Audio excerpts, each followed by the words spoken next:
Sir ಏನ್ sir ಇದು ಅನ್ಯಾಯ? ಏಯ್ ಸುಮ್ಮನೆ ನೀನೇನಮ್ಮ ಇವರಮ್ಮ? ಹೌದು ಸರ್. ನೀನ್ಯಾರಮ್ಮ? ಅವನ ತಂಗಿ ಸರ್. ಸರ್ ಹೊರಡೋಣವಾ? ಎಲ್ರನ್ನೂ ಕರ್ಕೊಂಡು ಬನ್ನಿ. ಏಯ್ ಬರೋ ಸರ್. ಪ್ರಿಯಾ ಅವರಿಗೆ ಹೋರಾಟ ಹೋರಾಟ ಹೋರಾಟ ಹೋರಾಟ ಹೋರಾಟ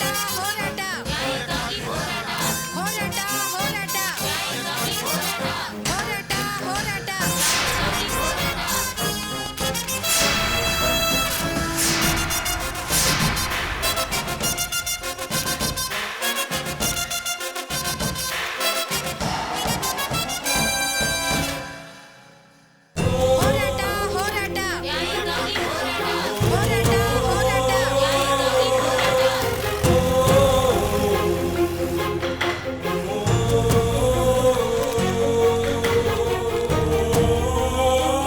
ನೋಡಿ ಅಮ್ಮ, ವಿಚಾರಣೆ ಮಾಡೋದಕ್ಕೆ ನಾವು ಅವ್ರನ್ನ ಕರ್ಕೊಂಡು ಹೋಗ್ತಾ ಇದ್ದೀವಿ.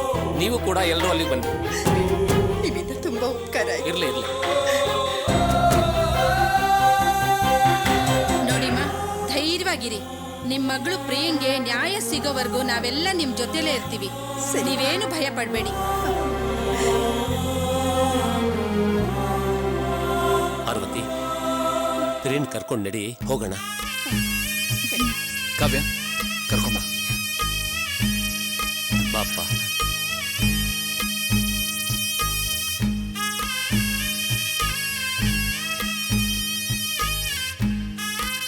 ನೋಡು, ಮತ್ತೆ ಮತ್ತೆ ಹೇಳಿದ್ದನ್ನ ಹೇಳ್ಬೇಡ. ಸಾಕ್ಷಿ ಇದೆಯಾ, ಪ್ರೂಫ್ ಇದೆಯಾ ಅಂತ ಕೇಳ್ಬೇಡ. ಇವತ್ತಿನ ಟೆಕ್ನಾಲಜಿ ತುಂಬಾ ಅಡ್ವಾನ್ಸ್ ಆಗಿದೆ. ಮರ್ಯಾದೆಯಿಂದ ನಿಜ ಒಪ್ಕೋ. ಏನ್ ಸರ್ ಇದು? ನನ್ನನ್ನು ಹೆದರ್ಸ್ತಾ ಇದ್ದೀರಲ್ಲ. ನಾನು ಯಾವ ತಪ್ಪು ಮಾಡಿಲ್ಲ ಅಂತ ಹೇಳ್ತಾ ಇದ್ದೀನಲ್ಲ. ನೀವು ಮತ್ತೆ ನನ್ನ ಒತ್ತಾಯ ಮಾಡಿ ನಿಜ ಒಪ್ಕೋ ಅಂದ್ರೆ ಹೇಗೆ ಸರ್? ಅಯ್ಯೋ ಪಾಪಿ, ಎಷ್ಟು ಧೈರ್ಯವಾಗಿ ಸುಳ್ಳು ಹೇಳ್ತೀಯಲ್ಲೋ. ಸತ್ಯವಾಗ್ಲೂ ಏನು ನಮ್ಮಿಬ್ರು ಮಧ್ಯೆ ನಡ್ದೇ ಇಲ್ವಾ? ನೀನು ಮೊದಲಿಂದನೂ ಮತ್ತೆ ಮತ್ತೆ ಇದನ್ನೇ ಹೇಳ್ತಾ ಇದೀಯಾ. ನಾನು ಇಲ್ಲ ಅಂತ ಹೇಳಿ ಸಾಕಾಗೋಯ್ತು. ಈಗ ದೊಡ್ಡ ದೊಡ್ಡ ಆಫೀಸರ್ಸ್ ಮುಂದೆ ಕೇಳ್ಬಿಟ್ರೆ ಒಪ್ಕೊಂಡ್ಬಿಡ್ತೀನಾ? ಸರ್, ಇವನೊಬ್ಬ ಅಯೋಗ್ಯ ರಾಸ್ಕಲ್. ಇವನು ಹೀಗೆಲ್ಲ ಕೇಳಿದ್ರೆ ಬಗ್ಗೋದಿಲ್ಲ ಸರ್. ಇವನ್ನ ಹೊಡೆದು ಸಾಯಿಸಿ ಬಿಡ್ಬೇಕು. ಯಾಕಯ್ಯ ಕೂಗಾಡ್ತಿದ್ಯಾ? ಮನೇಲಿರೋ ಹೆಣ್ಮಕ್ಳನ್ನ ಹೇಗೆ ಬೆಳೆಸ್ಬೇಕು ಅಂತ ಗೊತ್ತಿಲ್ಲ. ಹೊಟ್ಟೆಯಲ್ಲಿ ಮಗು ಹೊತ್ಕೊಂಡ್ ಬಂದಿದ್ದಾಳೆ. ದೊಡ್ಡದ ಮಾತಾಡ್ತೀಯಲ್ಲ, ಸುಮ್ಮನೆ ನಿಂತ್ಕೊಳ್ಳಯ್ಯ. ನಾವೀಗಾಗ್ಲೂ ತುಂಬಾ ನೊಂದಿದ್ದೀವಿ. ಬಾಯಿಗೆ ಬಂದಾಗ ಮಾತಾಡಿ, ದಯವಿಟ್ಟು ನಮ್ಮ ಮನಸ್ಸನ್ನ ನೋಯಿಸ್ಬೇಡಿ.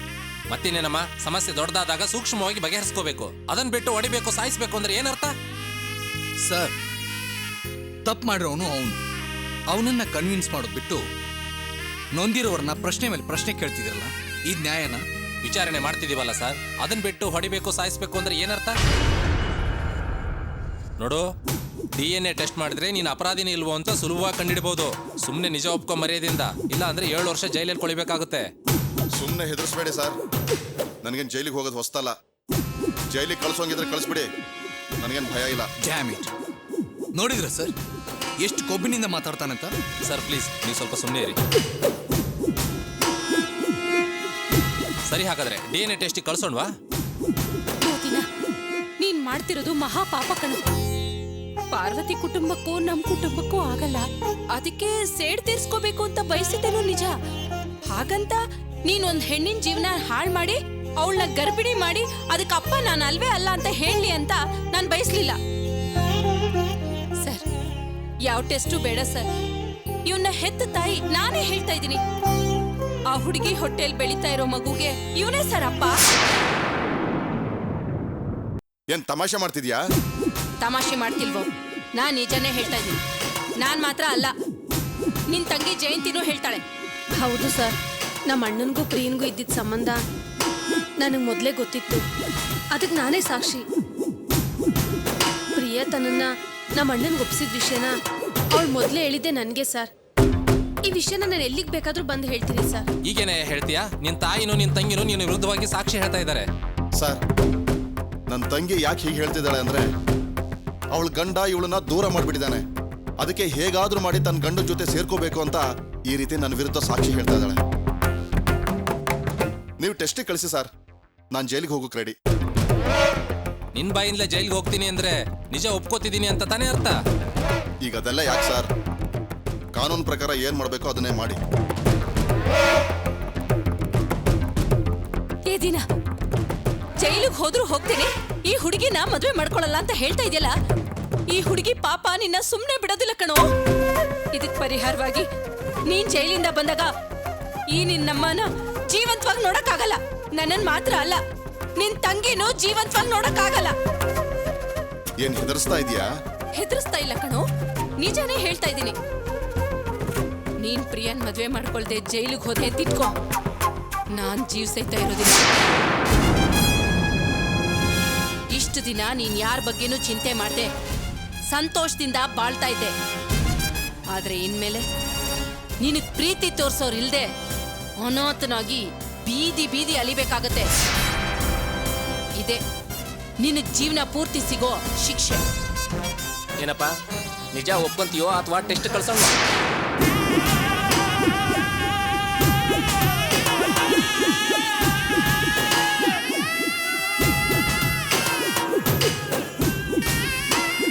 ಸರಿ ಸರ್, ನಿಜ ಒಪ್ಕೋತೀನಿ. ಅವಳ ಹೊಟ್ಟೆಲ್ ಬೆಳೀತಾರೋ ಮಗುಗೆ ನಾನೇ ಅಪ್ಪ. ನೋಡ್, ಈ ಹುಡುಗಿನ ಮದುವೆ ಆಗೋದಕ್ಕೆ ಒಪ್ಕೊಂತೀಯ? ಒಪ್ಕೋತೀನಿ. ಓಕೆ, ಪ್ರಾಬ್ಲಮ್ ಸಾಲ್ವ್ ಆಯ್ತು. ಸರಿ, ಹಾಗಾದ್ರೆ ನೀವೆಲ್ಲ ಸೇರ್ಕೊಂಡು ಇವರಿಬ್ರು ಮದುವೆನ ಎಲ್ಲಿ ಹ್ಯಾಗ್ ಮಾಡ್ಬೇಕು ಅನ್ನೋದನ್ನ ತೀರ್ಮಾನ ಮಾಡ್ಕೊಳ್ಳಿ. ಸರಿ, ಸರ್. ಕಾನ್ಸ್ಟೇಬಲ್ ಅವ್ರ ಹತ್ರ ಒಂದು ಸೈನ್ ತಗೊಳ್ಳಿ. ಸರಿ ಸರ್.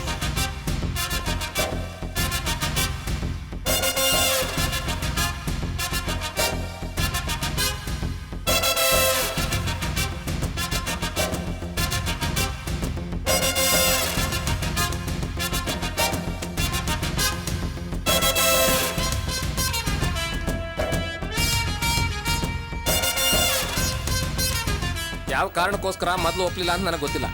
ಇನ್ಮೇಲಾದರೂ ಈ ಹುಡುಗಿನ ಪ್ರಾಮಾಣಿಕವಾಗಿ ಲವ್ ಮಾಡು, ಸಂತೋಷವಾಗಿ ನೋಡ್ಕೊ. ಅರ್ಥ ಆಯ್ತಾ?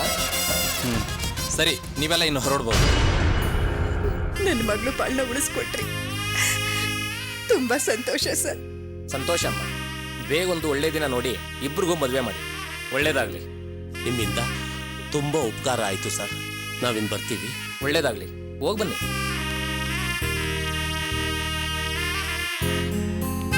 ಅಮ್ಮ, ನಾನಿನ್ ಬರ್ತೀನಮ್ಮ. ನೀನು ಅಣ್ಣ ಇಬ್ರು ಶಾಸ್ತ್ರೋತ್ವಾಗಿ ಹೆಣ್ ಕೇಳೋದಕ್ಕೆ ಮನೆಗೆ ಬನ್ನಿ. ಆಯ್ತು, ನಾನಿನ್ ಬರ್ತೀನಿ. ಹೋಗ್ಬಾ. ಏಯ್, ನೀನೆಲ್ಲಿಗೆ ಬರ್ತೀಯೇ?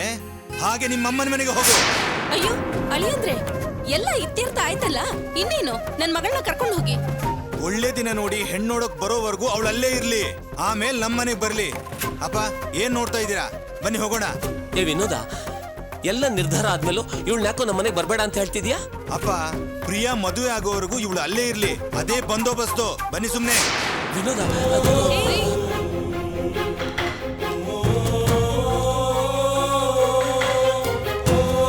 ಏನಮ್ಮ ಇದು? ನೀನೇನ್ ನೊಂದ್ಕೋಬೇಡ, ಎಲ್ಲ ಸರಿ ಹೋಗುತ್ತೆ.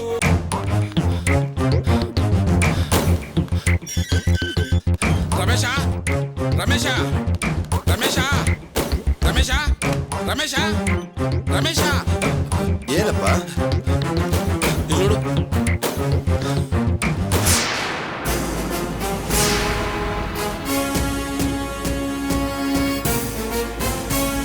ಗರ್ಭಿಣಿ ಮಾಡಿ ವಂಚಿಸಲು ಪ್ರಯತ್ನಿಸಿದ ಭಂಡ, ಹೋರಾಟ ಮಾಡಿ ಗೆದ್ದ ಹೆಣ್ಣು. ಬೆಂಗಳೂರು ರಾಜರಾಜೇಶ್ವರಿ ನಗರದ ಪಾರ್ವತಿ ಮತ್ತು ಶಿವರಾಮ್ ದಂಪತಿಗಳ 3ನೇ ಮಗಳಾದ ಪ್ರಿಯಾ ಮದುವೆಗೆ ಮುಂಚೆಯೇ ಗರ್ಭಿಣಿಯಾಗಿದ್ದು, ಅದಕ್ಕೆ ಕಾರಣನಾದ ಹುಡುಗನು ತಪ್ಪಿಸಿಕೊಳ್ಳಲು ಪ್ರಯತ್ನಿಸಿದಾಗ ಪ್ರಿಯಾ ತನ್ನ ಕುಟುಂಬದವರ ಜೊತೆ ಕುಳಿತು ಹೋರಾಟ ಮಾಡಿ ತನಗೆ ನ್ಯಾಯ ಸಿಗುವಂತೆ ಮಾಡಿಕೊಂಡರು.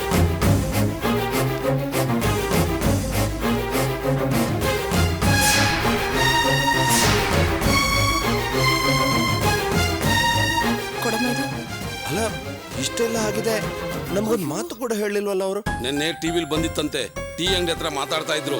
ಪೇಪರಲ್ಲಿ ನೋಡಿದ ತಕ್ಷಣ ಗಾಬರಿ ಆಗೋಯ್ತು, ತಗೊಂಡು ಓಡ್ ಬಂದೆ. ಪಾಪ, ಆ ಕುಟುಂಬಕ್ಕಿಂತ ಅನ್ಯಾಯ ಆಗ್ಬಾರ್ದಾಗಿತ್ತು. ಆಗ್ಲಿ ಬಿಡಯ್ಯ, ಅನ್ಯಾಯ ಆಗ್ಲಿ, ಅವ್ರು ನಮ್ಮ ಹೊಟ್ಟೆ ಉರ್ಸ್ಕೊಳ್ಳಿಲ್ವಾ? ಆಗ್ಲೇಬೇಕು ಅವ್ರಿಗೆ. ಅಲ್ಲ, ಈ ವಿಷಯದ ಬಗ್ಗೆ ನಮ್ ರಮೇಶ ಹೇಳ್ದ ಅಂತ ಅಯ್ಯಮ್ಮ ನನ್ ಮನೆ ಬಾಗ್ಲಲ್ಲಿ ನಿಂತ್ಕೊಂಡು ಇಲ್ಲದ ಆರಪ್ಪನ ನನ್ ಮಗಳ ಮೇಲೆ ಒರೆಸ್ತೀಯ ಅಂತ ಇಡೀ ಶಾಪ ಹಾಕ್ ಹೋಗ್ಲಿಲ್ವಾ? ನೀನ್ ಚೆನ್ನಾಗಿರ್ತೀಯ, ಹಾಳಾಗ್ ಹೋಗ್ತೀಯ ಅಂತಾನೆ ಹೇಳೋದ್ಲಲ್ಲ. ಈಗೇನಾಯ್ತು? ನಮ್ ರಮೇಶ ಹೇಳಿತಾನೆ ನಿಜ ಆಗಿದ್ದು. ಈಗ ಈ ವಿಷಯ ಇಡೀ ಪ್ರಪಂಚ ಗೊತ್ತಾಗಿ ಅನುಭವಿಸ್ತಿದ್ದಾರೆ, ಅನುಭವಿಸ್ಲಿ. ಇಂಥ ಅವಮಾನ ಆಗ್ಬಾರ್ದು ಅಂತ ತಾನೆ ನಮ್ ರಮೇಶ ಅವತ್ತೇ ಹೇಳಿದ್ದು. ಅಲ್ಲ, ನಮ್ಮ ಅರ್ಚನಾ ಬಸರಿ ಆಗಿದ್ದಾಳೆ ಅಂತ ನಾವೆಲ್ಲರೂ ಸಂತೋಷವಾಗಿದ್ದಾಗ ಈ ಅಮ್ಮ ನಮ್ಮ ಮನೆ ಬಾಗ್ಲಲ್ಲಿ ನಿಂತ್ಕೊಂಡು ತಾನ್ ಹೆತ್ ಮಗಳು ಅಂತ ನೋಡ್ದೇನೆ ನೀನ್ ಸತ್ರೆ ನಾನ್ ಬರೋದಿಲ್ಲ, ನಾನ್ ಸತ್ರೆ ನೀನ್ ಬರ್ಬೇಡ ಅಂತ ಹೇಳ್ಬಿಟ್ಟು ಹೋದ್ಲಲ್ಲ. ಅನ್ಭವಿಸ್ಬೇಕು ಅವಳು, ಅನ್ಭವಿಸ್ಲಿ. ಎಂತ ಸಮಯದಲ್ಲಿ ಎಂತ ಮಾತನಾಡ್ತಾ ಇದ್ದೀರಾ ನೀವು? ನಮ್ಗೆ ಅವ್ರು ಅವಮಾನ ಮಾಡಿದ್ರು ಅಂತ ಅವ್ರಿಗೆ ಅವಮಾನ ಆದಾಗ ನಾವು ಸಂತೋಷ ಪಡೋದು ತಪ್ಪು. ನೀನ್ ಹಾಗೆ ಕಣಪ್ಪ ಮಾತಾಡೋದು, ಯಾಕಂದ್ರೆ ನಿನ್ ಮನ್ಸಂತದ್ದು. ನಿನ್ ಮನ್ಸನ್ನ ಅರ್ಥ ಮಾಡ್ಕೊಳ್ದೆ ಅಮ್ಮ ಅವತ್ ಬಂದು ಹೆಂಗೆಲ್ಲ ಮಾತಾಡ್ಬಿಟ್ಟು ಹೋದ. ಅರ್ಚನಾ, ಯಾಕಮ್ಮ ಸುಮ್ಮನೆ ನಿಂತಿದ್ಯಾ? ಬಾಮ್ಮ ಹೋಗಿ ಬರೋಣ, ಹೋಗಿ ಸಮಾಧಾನ ಹೇಳ್ಬಿಟ್ಟು ಬರೋಣ. ಬೇಡ ಮಾವ, ಅಲ್ಲಿ ನಮ್ಗೇನ್ ಕೆಲ್ಸ? ಏನಮ್ಮ ಇದು? ಯಾರೋ ಮಾತಾಡ್ದಂಗ್ ಮಾತಾಡ್ತಾ ಇದೆಯಲ್ಲ. ಅನ್ಯಾಯ ಆಗಿರೋದು ನಿನ್ ತಂಗಿಗೆ, ಅವಮಾನ ಆಗಿರೋದು ನಿನ್ ಕುಟುಂಬಕ್ಕಮ್ಮ. ನನಗೆ ತಂಗಿನೂ ಇಲ್ಲ, ತವ್ರ ಮನೆನೂ ಇಲ್ಲ. ನನ್ಗಿರೋದು ಇದೊಂದೇ ಮನೆ. ಅರ್ಚನಾ, ಮತ್ತೆ ಮತ್ತೆ ಅದನ್ನೇ ಹೇಳ್ತಾ ಇರಬೇಡ. ನೀನು ಏನೇ ಹೇಳಿದ್ರು ಅಪ್ಪ ಅಮ್ಮ ಅಣ್ಣ ತಂಗಿ ಅನ್ನೋ ಪ್ರೀತಿ ನಿನ್ಗಿರೋದಿಲ್ವಾ? ನನ್ಗದ್ ಯಾವ್ದೂ ಇಲ್ಲ. ಈ ವಿಷಯನ ಇಲ್ಲಿಗೆ ಬಿಟ್ಬಿಡಿ. ಅರ್ಚನಾ, ನೀನ್ ಮಾತಾಡ್ತಾ ಇರೋದು ತಪ್ಪು. ಇಂಥ ಸಂದರ್ಭದಲ್ಲಿ ನಾವು ಅಲ್ಲಿಗೆ ಹೋಗಿ 4 ಮಾತಾಡಿ ಅವ್ರಿಗೆ ಸಮಾಧಾನ ಮಾಡಿ ಬರ್ಬೇಕು, ಇಲ್ಲಾಂದ್ರೆ ತಪ್ಪಾಗುತ್ತೆ. ಈಗ ನಾವಲ್ಲಿಗೆ ಹೋದ್ರೇನೆ ತಪ್ಪಾಗುತ್ತೆ. ನಮ್ಮಮ್ಮನ ಬಗ್ಗೆ ನನಗೆ ಚೆನ್ನಾಗಿ ಗೊತ್ತು. ಈಗ ನಾವೇನಾದ್ರೂ ಅಲ್ಲಿಗೆ ಹೋದ್ರೆ ಅವತ್ ನೀವ್ ಹೇಳಿದ್ದೆಲ್ಲ ನಿಜ ಆಯ್ತು ಅಂತ ನಮ್ಮ ಹತ್ರ ಹೇಳೋಕ್ ಬಂದ್ರಂತ ನಮ್ಗೆ ಬೈತಾರೆ. ನಾವಲ್ಲಿಗೆ ಹೋಗಿ ಅವಮಾನ ಮಾಡಿಸ್ಕೊಂಡ್ ಬರ್ಬೇಕಾ? ಹೌದಪ್ಪ ರಮೇಶ, ಅರ್ಚನೆ ಹೇಳ್ತಿರೋದೇ ಸರಿ. ಅಯ್ಯಮ್ಮ ಹಂಗೆ ಮಾತಾಡ್ತಾಳೆ. ಅವಳು ಗುಣ ಎಂತದ್ದು ಅಂತ ನನಗೂ ಚೆನ್ನಾಗಿ ಗೊತ್ತಿದೆ. ಅರ್ಚನೆ ಬೇಡ ಅಂತ ಹೇಳ್ತಿದ್ದಾಳೆ. ಅಲ್ಲಿ ತನಕ ಹೋಗ್ಬಿಟ್ಟು ಅವಮಾನ ಯಾಕೆ ಮಾಡಿಸ್ಕೊಂಡ್ ಬರ್ಬೇಕು? ಅರ್ಚನಾ, ನಿಜ ಹೇಳು, ನಿನ್ ಮನಸ್ಸಲ್ಲಿ ಯಾವ ಆತಂಕನೂ ಇಲ್ವಾ? ಹೋಗ್ಲಿ ಅವಳನ್ನ ನೋಡ್ಬೇಕು, ಮಾತಾಡಿಸ್ಬೇಕು ಅಂತ ಅನಿಸ್ತಾ ಇಲ್ವಾ? ಸಮಸ್ಯೆ ಎಲ್ಲ ಬಗೆಹರಿದಿದೆ ಅಂತ ಪೇಪರಲ್ಲಿ ಹಾಕಿದಾರಲ್ಲ, ಇನ್ಯಾಕೆ ಆತಂಕ? ಈಗ್ಲಾದ್ರೂ ನೀವು ತಪ್ಪು ಮಾಡಿಲ್ಲ ಅಂತ ಅವ್ರಿಗೆ ಗೊತ್ತಾಯ್ತಲ್ಲ. ಮನೆ ಹತ್ರ ಬಂದು ಅವಮಾನ ಮಾಡಿದ ತಪ್ಪು ಅಂತ ಅವರೇ ಕೊರಗಬೇಕು. ರಾಣಿ, ಕಾಲೇಜಿಗೆ ಹೊತ್ತಾಯ್ತು, ಹೊರಡಲ್ವಾ? ಇನ್ಮೇಲೆ ನಾನು ಕಾಲೇಜ್ಗೆ ಹೋಗೋದಿಲ್ಲ ಅದಕ್ಕೆ. ಯಾಕೆ ರಾಣಿ, ನಿನ್ನೆ ಮೊನ್ನೆ ನಡೆದಿದ್ದೇನೆ ಮನ್ಸಲ್ಲಿ ಇಟ್ಕೊಂಡು ಹೀಗೆ ಹೇಳ್ತಿದ್ಯಾ? ಇಲ್ಲ ಅದಕ್ಕೆ, ಕಾಲೇಜ್ನಲ್ಲಿ ನನ್ನ ಫ್ರೆಂಡ್ಸ್ ನನ್ನ ಬಗ್ಗೆ ಕೇವಲವಾಗಿ ಮಾತಾಡ್ತಾ ಇದ್ದಾರೆ. ನನಗೆ ತುಂಬ ಅವಮಾನ ಆಗ್ತಾ ಇದೆ. ಅದು ಅಲ್ಲದೆ ನೀವೆಲ್ಲ ಮನೇಲಿ ಮದುವೆ ಮಾಡೋ ಪ್ರಯತ್ನ ಮಾಡ್ತಾ ಇದ್ದೀರಿ. ಇನ್ನು ನಾನು ಓದಿ ಏನು ಮಾಡ್ಬೇಕದಕ್ಕೆ? ಅದಕ್ಕೆ ನಾನು ಕಾಲೇಜ್ಗೆ ಹೋಗೋದಿಲ್ಲ. ಏನಮ್ಮ ರಾಣಿ ಹೀಗೆ ಹೇಳ್ತಾ ಇದೀಯಾ? ನೀನ್ ಚೆನ್ನಾಗಿ ಓದ್ಬೇಕು, ಓದಿ ಗೋಲ್ಡ್ ಮೆಡಲ್ ತಗೋಬೇಕಮ್ಮ. ನೋಡಮ್ಮ ರಾಣಿ, ನಿನ್ನನ್ನು ಮದುವೆ ಆಗೋ ಹುಡುಗನಿಗೆ ನಾನು ಜಾಸ್ತಿ ವರದಕ್ಷಿಣೆ ಕೊಡೋಕಾಗದೇ ಇದ್ರು ನನ್ನ ತಂಗಿ ಚೆನ್ನಾಗಿ ಓದಿದಾಳೆ, ಓದಿ ಗೋಲ್ಡ್ ಮೆಡಲ್ ತಗೊಂಡಿದ್ದಾಳೆ ಅಂತ ನಾನು ಅವ್ರ ಮುಂದೆ ಹೆಮ್ಮೆಯಿಂದ ಹೇಳ್ಕೊಂಡ್ ಬರ್ತೀನಮ್ಮ. ರಮೇಶ, ಬೇಡ ಕಣಪ್ಪ, ಅವಳನ್ನ ಒತ್ತಾಯ ಮಾಡ್ಬೇಡ. ಆ ಪ್ರಿಯನು ಕಾಲೇಜ್ಗೆ ಹೋಗ್ತೀನಿ ಅಂತಾನೆ ಹೋಗ್ತಿದ್ದು. ಈಗ ಏನಾಯ್ತು ನಿನಗೆ ಗೊತ್ತಲ್ಲ. ಹುಡುಗಿರು ಸುಮ್ಮನೆ ಇರಬಹುದು, ಆದ್ರೆ ಹುಡುಗರು ಸುಮ್ಮನೆ ಇರ್ಬೇಕಲ್ಲ. ಈಗ ಯಾಕೆ ಅದೆಲ್ಲ? ಇವಳು ಕಾಲೇಜ್ಗೆ ಹೋಗೋದಿಲ್ಲ, ಇಲ್ಲೇ ಇರ್ತಾಳೆ ಬಿಡು. ಅಮ್ಮ, ಏನ್ ಹೇಳ್ತಾ ಇದ್ದೀರಾ ನೀವು? ರಾಣಿ ಯಾವತ್ತೂ ನಮ್ಮ ಕುಟುಂಬದ ಗೌರವ ಹಾಳಾಗೋ ರೀತಿ ನಡ್ಕೊಳ್ಳೋದಿಲ್ಲ. ನೋಡಮ್ಮ, ನಿನ್ಗೆ ಕಾಲೇಜಲ್ಲಿ ನಿನ್ ಫ್ರೆಂಡ್ಸ್ ಏನೇ ಅವಮಾನ ಮಾಡಿದ್ರು ನೀನ್ ಅದ್ರ ಬಗ್ಗೆ ತಲೆ ಕೆಡಿಸ್ಕೋಬೇಡ. ನಿನ್ ಗಮನ ಏನಿದ್ರು ಓದೋದ್ರ ಕಡೆ ಇರಬೇಕು, ಅರ್ಥ ಆಯ್ತಾ? ಕಾಲೇಜಿಗೆ ಹೊರಡು. ನಾನು ಕಾಲೇಜ್ಗೆ ಹೋಗೋದಿಲ್ಲ ಅಣ್ಣ. ಯಾಕೆ ಸುಮ್ಮನೆ ಹಿಂಸೆ? ಯಾವ್ದನಮ್ಮ ನೀನು ಹಿಂಸೆ ಅಂತ ಇದೀಯಾ? ಅರ್ಥ ಆಗ್ಲಿಲ್ವಾ ನಿಮ್ಗೆ? ಇವಳು ಕಾಲೇಜ್ಗೆ ಹೋದ್ರೆ ಅಲ್ಲಿ ಆಕಾಶ್ ಇರ್ತಾನೆ, ಅವನ್ನ ಮಾತಾಡ್ಸ್ಬೇಕಾಗತ್ತೆ. ನೋಡಮ್ಮ ರಾಣಿ, ನೀನು ಜವಾಬ್ದಾರಿ ಇರೋ ಹುಡುಗಿ ಅಂತ ಅನ್ಕೊಂಡಿದ್ದೀನಿ. ಏನೋ ಗೊತ್ತಿಲ್ಲದೆ ಏನೋ ನಡೆದು ಹೋಯ್ತು, ಅದೆಲ್ಲ ಮುಗಿದು ಹೋದ ವಿಷಯ. ನಿನ್ನೆ ನಿನ್ನ ಹತ್ರ ಏನು ಹೇಳಿದೆ? ನನ್ನ ಮನಸ್ಸಲ್ಲಿ ಬೇರೆ ಯಾವ ಆಸೆನೂ ಇಲ್ಲ ಅಂತ ತಾನೆ? ಆ ಮಾತನ್ನ ನೀನು ಕಾಪಾಡ್ಕೋತೀಯ ಅನ್ನೋ ನಂಬಿಕೆ ನನಗಿದೆಯಮ್ಮ. ಆ ನಂಬಿಕೆಯಿಂದನೇ ಹೇಳ್ತಾ ಇದ್ದೀನಿ, ನೀನು ಕಾಲೇಜಿಗೆ ಹೋಗು, ಚಿಂತೆ ಮಾಡಬೇಡ. ನಿಮ್ಮ ಅಣ್ಣ ನಾನು ಹೇಳ್ತಾ ಇದ್ದೀನಿ, ನೀನು ಕಾಲೇಜಿಗೆ ಹೋಗು. ಬೇಗ ಹೋಗಿ ರೆಡಿ ಆಗು, ನಾನೇ ಡ್ರಾಪ್ ಮಾಡ್ತೀನಿ.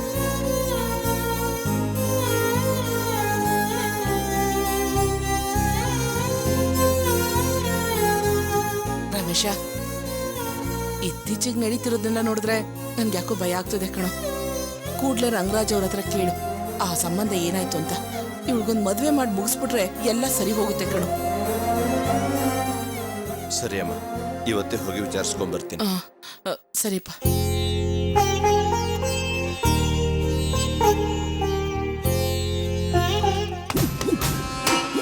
ಅಮ್ಮ, ಅಮ್ಮ, ನಾನು ರೆಡಿ, ನೀನ್ ರೆಡಿನಾ? ಹ್ಞೂ ಕಣೆ, ಬಂದೆ ಬಂದೆ. ನಾನು ರೆಡಿ. ಇದೇನಣ್ಣ, ನಾವ್ ಎಷ್ಟು ಸಂತೋಷದಿಂದ ರೆಡಿಯಾಗಿದ್ದೀವಿ. ನೀನ್ ಮದ್ವೆ ಗಂಡು, ನೀನ್ ನೋಡಿದ್ರೆ ಮುಖ ಊದಿಸ್ಕೊಂಡು ಕೂತಿದ್ಯಲ್ಲ. ಈ ಮದುವೆ ನಿಮಗೆ ಸಂತೋಷದ ವಿಷಯ ಇರಬಹುದು, ಆದ್ರೆ ನನಗೆ ದುಃಖದ ವಿಷಯ.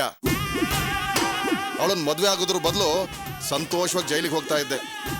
ನೀನೇ ಮದುವೆ ಆಗದಿದ್ರೆ ಸತ್ತು ಹೋಗ್ತೀನಿ ಅಂತ ಹೇಳಿ ಬ್ಲ್ಯಾಕ್ ಮೇಲ್ ಮಾಡಿ ನನಗೆ ಮದುವೆಗೆ ಒಪ್ಪಿಸ್ದೆ.